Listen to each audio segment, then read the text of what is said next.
Mes chers frères et sœurs, je vous salue dans le nom précieux de notre Seigneur et Sauveur Jésus-Christ. Aujourd'hui, nous allons aborder un sujet sur le salut. Et bien avant toute chose, nous allons prier. Éternel Dieu des armées, nous voulons te dire merci. Merci pour cette opportunité. Merci pour ce moment que tu as choisi pour parler à ton peuple. Je ne suis qu'un instrument que tu vas utiliser pour parler à ton peuple. Je prie que toute parole qui va sortir de ma bouche puisse bénir quelqu'un. Au nom de Jésus de Nazareth. Amen. Mes chers frères et sœurs en Christ, nous allons parler d'un sujet, et ce sujet est très important, le salut. Le salut. Tout homme qui est né avec un péché original.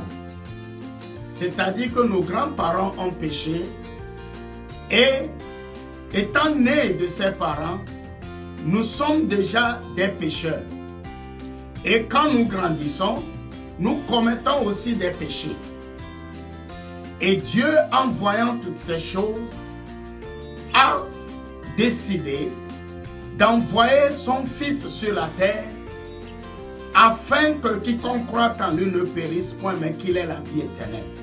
Dans cela que dans Jean 3 et le verset 16, la Bible déclare que Dieu a tant aimé le monde qu'il a envoyé son Fils unique afin que quiconque croit en lui ne périsse point, mais qu'il ait la vie éternelle.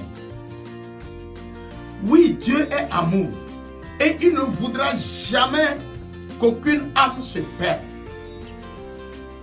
Dieu nous a créés à son image pour que nous ayons une communion éternelle avec lui.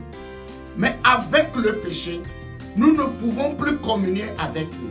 C'est pourquoi il a trouvé le plan d'envoyer Jésus-Christ sur la terre, afin que quiconque croit en Jésus-Christ croit. Quiconque croit. Nous devons croire au Seigneur Jésus-Christ. C'est pourquoi quand nous lisons dans Romains 10 et le verset 9, la Bible déclare, si tu confesses de ta bouche le Seigneur Jésus, et si tu crois dans ton cœur que Dieu l'a ressuscité des morts, tu seras sauvé. Oui, quiconque croit au Seigneur Jésus-Christ. Il faut croire au Seigneur Jésus-Christ. Et il faut croire que Dieu l'a ressuscité des morts. Et c'est en confessant de notre propre bouche que nous sommes sauvés. Aujourd'hui, peut-être il y a des moyens par lesquels les gens croient que nous pouvons être sauvés. Mais le seul moyen que Dieu a mis en place pour que quelqu'un soit sauvé, il faut que la personne reconnaisse que Jésus-Christ est le Fils unique de Dieu, venu sur la terre et qui est mort sur la croix en portant tous nos péchés. Et que, étant mort et enterré, Dieu l'a ressuscité. Et il est assis à la droite du Père aujourd'hui et il intercède pour nous. Nous devons croire, nous devons confesser afin que nous puissions avoir la vie, afin que nous puissions être réconciliés avec Dieu et que nous puissions avoir une relation sincère avec lui. C'est après avoir confessé le Seigneur Jésus-Christ et après l'avoir accepté dans sa vie comme son Seigneur et son Sauveur personnel, c'est en ce moment que nous allons commencer encore à développer une relation sincère avec Dieu. C'est pourquoi mon frère, c'est pourquoi ma soeur, toi qui n'as jamais ouvert ta propre bouche pour confesser le Seigneur Jésus-Christ, pour l'inviter dans ta vie, c'est l'opportunité pour toi de le faire. Comme nous venons de le lire dans Romains 10 et le verset 9. Si tu confesses de ta bouche le Seigneur Jésus, donc c'est une occasion pour toi, mon frère et ma soeur, de confesser le Seigneur Jésus-Christ pour qu'il puisse inscrire ton nom dans le livre de vie.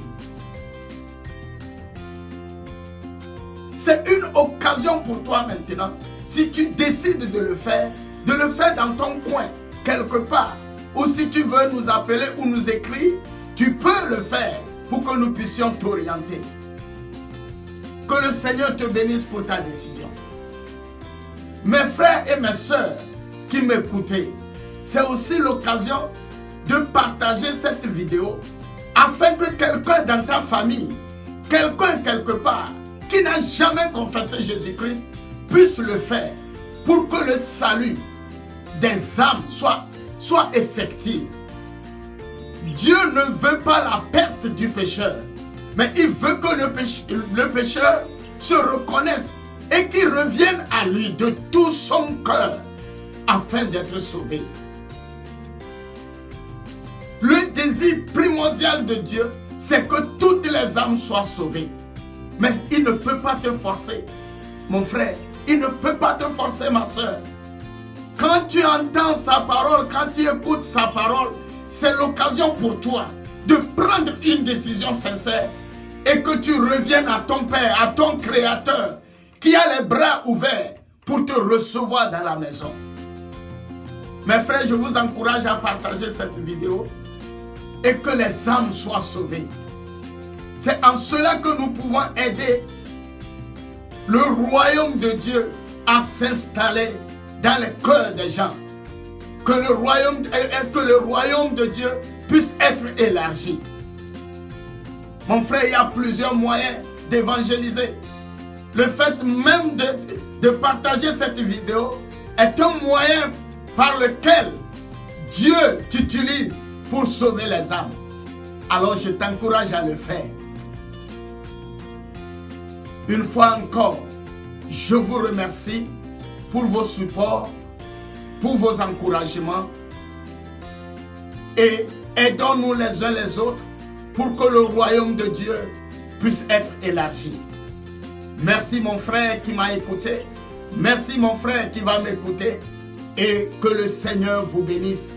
Que le Seigneur vous bénisse pour tout le travail que vous êtes en train de faire pour le salut des hommes. Amen et à la prochaine opportunité. Voici votre frère Emmanuel Bassomé. Si vous voulez nous contacter, vous pouvez le faire par le Facebook Messenger ou vous pouvez nous contacter, vous inscrire sur YouTube. Nous sommes là. Que le Seigneur vous bénisse. Amen.